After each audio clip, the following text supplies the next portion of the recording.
ട്രെയിലറിലൊക്കെ കാണുമ്പോൾ ഈ മുഖ്യമന്ത്രി കുറച്ചധികം ജനകീയനായ ഒരാളായിട്ടാണ് തോന്നുന്നത്.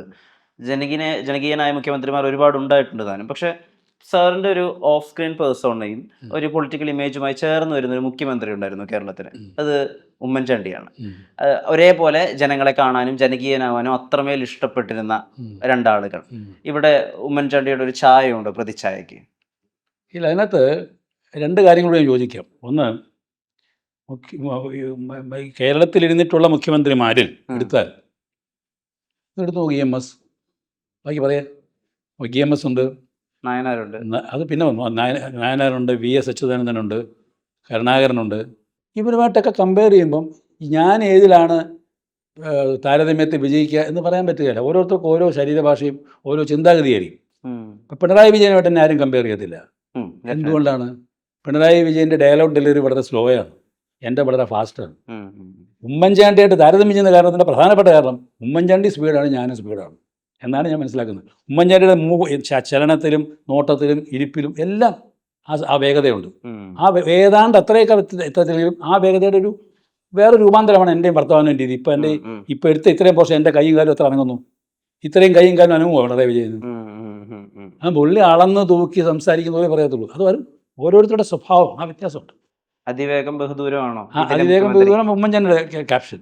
ഇതിലെ മുഖ്യമന്ത്രി അതിവേഗം ബഹുദൂരമാണോ? അതെ, ഞാനത് എൻ്റെ ഈ ഡയറക്ടർ അതിനോട് പ്രത്യേകം പറഞ്ഞിരുന്നു. ഒരു രീതിയിലും ആൾക്കാരിങ്ങനെ പറയുന്നെങ്കിലും ഉമ്മൻചാണ്ടിയുടെ ഒരു ഹാങ് ഓവർ ഒന്നും മനസ്സിൽ വെക്കേണ്ട, you can do as your own.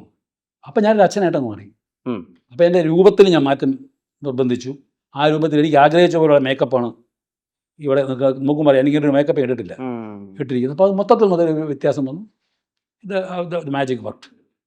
ഈ ചില കാര്യങ്ങളിൽ കഥാപാത്രങ്ങളുടെ ചില മാനറിസങ്ങളിൽ അല്ലെങ്കിൽ വസ്ത്രങ്ങളിലൊക്കെ ഒരു ബാലചന്ദ്രമേനോൻ ടച്ച് കൊടുക്കുന്നുള്ള ശ്രദ്ധിച്ചിട്ടുണ്ട്. ഇപ്പം ക്ലാസ്മേറ്റ്സ് എന്ന സിനിമ എടുക്കുക, ആദ്യം മൊത്തം കളർഫുൾ കോസ്റ്റ്യൂംസിലാണ് വരുന്നത്. അതിനുശേഷം പിന്നീട് ആ വൈറ്റിലേക്ക് വരുന്നു, നീണ്ട താടി നീണ്ട മുടിയിലേക്ക് വരുമ്പോൾ അയാളുടെ വിഷണ്ണത മുഴുവനുമായും ആഹ്വാനിച്ചിരിക്കുകയാണ് ആ കഥാപാത്രം.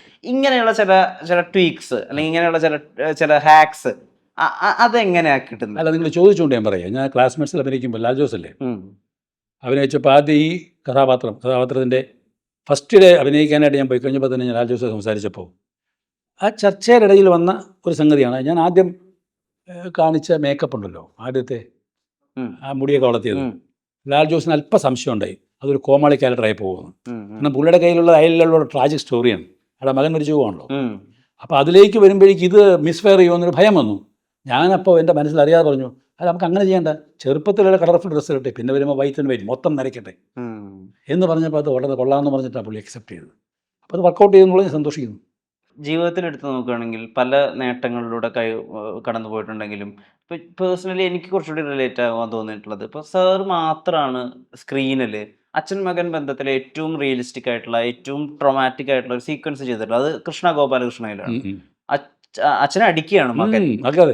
അത് കഴിഞ്ഞിട്ട് പിന്നെയും ആ സീക്വൻസ് വേറെ രീതിയിൽ റിപ്പീറ്റ് ചെയ്യണം. ആ സിനിമ എളുപ്പത്തിൽ കണ്ടു തീർക്കാൻ പറ്റുന്ന അവസ്ഥയല്ല. ഒരു പുരുഷന്റെ മൊത്തത്തിലുള്ള ജീവിതരേഖയുണ്ട്. അത് കഴിഞ്ഞുള്ള ഡയലോഗും ഉണ്ട്. അതെ, ആ ഡയലോഗും കൂടെ പറയണം. അതായത് അടിച്ചു. ഇപ്പം ഞാൻ നിങ്ങളെ ഈ ചോദ്യം ചോദിക്കാൻ പ്രതീക്ഷിച്ചിട്ടില്ല. അപ്പം എൻ്റെ ഓരോ സിനിമകളിലെ കഥകൾ എൻ്റെ ചോരയിലുണ്ടെന്ന് പറഞ്ഞാൽ മതി. അടിച്ചു കഴിഞ്ഞപ്പോൾ ഫസ്റ്റ് പറയുന്ന ആ റോൾ അഭിനയിച്ചത് വേണുജി എന്ന ഡയറക്ടറാണ്. അദ്ദേഹം ഉണ്ടോ? ഇല്ല, മരണപ്പെട്ടു. അദ്ദേഹം പറഞ്ഞൊരു ഡയലോഗാണ്, നീ തല്ലിയല്ലേ, അച്ഛനെ തല്ലിയല്ലേ, പേടിക്കണ്ട, പലിശയടക്കം കിട്ടും. കാരണം പുള്ളി പലിശയ്ക്ക് പണം കൊടുക്കുന്ന ആളാണ്. അതെ, അതുപോലെ കിട്ടുകയും ചെയ്യുന്നുണ്ട്. അതേപോലെ പിന്നീട് എൻ്റെ മകൻ എന്നെ തല്ലുന്നുണ്ട്. എത്ര ആളുകളും ഉപയോഗിച്ചാണ്. മതി. അപ്പോൾ I had an idea to communicate to the public and they enjoyed it. എവിടുന്നാണ് ഈ തീക്ഷ്ണത കിട്ടുന്നത്? ഇപ്പം നമ്മൾ അറിഞ്ഞിട്ടുള്ള ബാലചന്ദ്രൻ മേനോന്റെ ജീവിതത്തിലൊന്നും ഇത്രയൊന്നും അച്ഛൻ മകൻ ഒരു കോൺഫ്ലിക്റ്റ് ഉണ്ടെന്നറിയാം, അത് ഇങ്ങനെയൊന്നും കണ്ടിട്ടില്ല. ആ ദർശനങ്ങൾ എവിടെ നിന്ന് കിട്ടും? അത് നമ്മളെ പ്രേരിപ്പിക്കുന്ന നമ്മുടെ സമൂഹമാണ്. നമ്മുടെ സമൂഹം എന്ന് പറഞ്ഞു കഴിഞ്ഞാൽ നമുക്ക് ചുറ്റുമുള്ള ലോകമാണ്.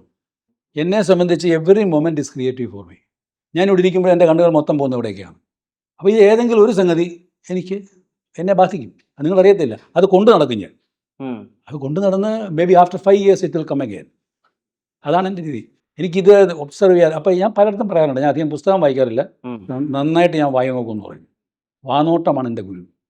അപ്പോൾ പിന്നീട് ഞാൻ സ്കൂളിൽ പഠിച്ചിരുന്നപ്പോൾ എൻ്റെ മാതാപിതാക്കൾ ചോദിച്ചു, എന്തൊന്നാണ് ഈ വായും വളർന്ന് ചെയ്യുന്നത്, ഓടുന്ന ട്രെയിനും പറക്കുന്ന വിമാനമൊക്കെ എനിക്ക് അത്ഭുതമാണ്. ഉം.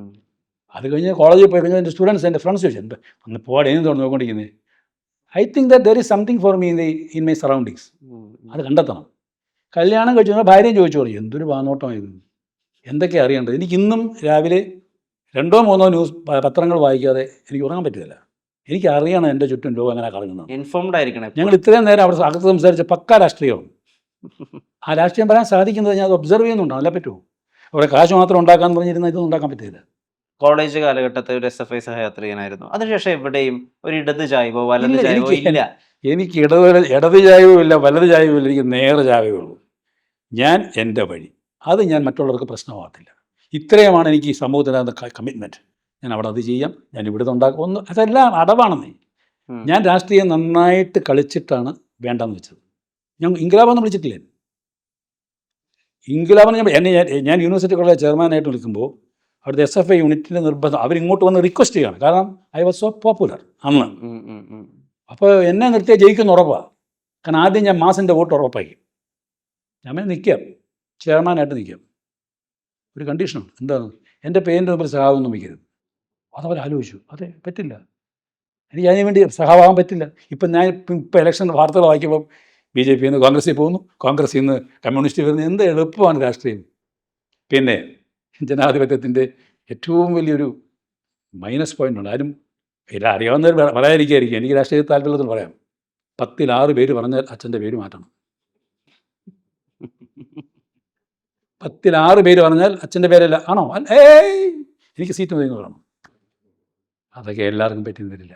ഞാൻ അവരൊന്നും ഞാൻ ജീവിക്കുന്ന ജനാധിപത്യത്തിൻ്റെ കീഴിലാണ്. അതിൻ്റെ വിധേയത്വവും അതിൻ്റെ ബഹുമാനവും ഒക്കെ രീതികളുണ്ട്. പക്ഷേ ആ ജനാധിപത്യ രീതിയെ പുഴുക്കുത്താക്കി മാറ്റുന്ന ഒരു വൃത്തികെട്ട സാമൂഹിക അന്തരീക്ഷമുണ്ട്. ഈ സിനിമയുടെ അകത്ത് പ്രശ്നങ്ങളൊക്കെ വരുമ്പോഴും നെഞ്ചു മരിച്ച് നിൽക്കുന്ന ഒരു രാഷ്ട്രീയ നേതാവിനെ കാണാനുണ്ട്. ഈ ചങ്കൂറ്റം പേഴ്സണൽ ലൈഫിൽ എത്ര അളവിലുണ്ടായിരുന്നു എന്നറിയാൻ ഞാനൊരു സന്ദർഭത്തോടുകൂടി ചോദിക്കുകയാണ്. ഇപ്പോൾ സമാന്തരങ്ങളിൽ അവാർഡ് കിട്ടുന്നു, പക്ഷേ ആ അവാർഡ് ഒരു മറ്റുള്ളവരുമായി ഷെയർ ചെയ്യുന്നുണ്ട്. പല അവസരങ്ങളിൽ കരുതി കൂട്ടി ബാലചന്ദ്രമേനോന്റെ പേര് വരാതെ ഒരുപാട് വാർത്തകൾ വരുന്നു. പേര് നീണ്ടുപോയി എന്ന് പറയും. നീണ്ടുപോയെന്ന് അതൊന്നും എന്നെ ബാധിക്കത്തില്ല. ഞാൻ പറയുന്നതേ ഒരേ, അതായത് മറ്റേ സൈഡിൽ സുരേഷ് ഗോപിക്ക് അദ്ദേഹത്തെ കോംപ്ലിമെന്റ് ചെയ്യാൻ ഒരു റൈറ്ററുണ്ട്, ഡയറക്ടറുണ്ട്. ഇതെല്ലാം സ്വയമാണല്ലോ ചെയ്യുന്നത്. അതെ. അതൊരു വേദനയേ ആയിട്ടില്ല. അല്ല, അത് വേദനിച്ചിട്ട് കാര്യമില്ല. എന്തിനാ വേദനിക്കുന്നത്? ഞാൻ 38 പടങ്ങൾ ചെയ്തു. ഞാനിപ്പോൾ എന്താ ചെയ്യുന്നറിയാമോ? ഒരു സിനിമ എന്നെങ്കിലും ജീവിതത്തിൽ ചെയ്യണമെന്ന് കരുതി ജീവിതം മുഴുവൻ ഒഴിഞ്ഞു വെച്ച്, ഉള്ള ജീവിതം മുഴുവൻ എന്താ പറയുക, കരുവാളി പിടിച്ചിട്ട് ഒരു പടം എങ്ങനെയോ ഒപ്പിച്ചിട്ട് ആ പടത്തിൻ്റെ പൂജയുടെ തലേദിവസം മരിച്ചു പോകുന്ന ആൾക്കാരില്ലേ ഉണ്ട്. അത് എന്ത് ചെയ്യുക? അത് നോക്കുമ്പോൾ കരുണാമയനായ ദൈവം 38 പടം ആരോഗ്യമായിട്ട് ചെയ്യാൻ തന്നില്ലേ? ആ 38 പടത്തിൽ നിങ്ങൾ പറഞ്ഞ പോലെ ആൾക്കാർ ഇന്നും നമ്മുടെ ഒരു സിനിമയുടെ പഴയ സിനിമയുടെ പഴയ അങ്ങനെ പറയത്തില്ല. വിത്ത് റെസ്പെക്റ്റ് ആണ് സംസാരിക്കുന്നത്. അത് നമ്മൾ ചെയ്ത കർമ്മത്തിന് കിട്ടിയ പുണ്യം. പിന്നെ വിമർശനം വരും, അതെല്ലാം വരും. അതൊന്നും I don't care. I do a film because I want to do it.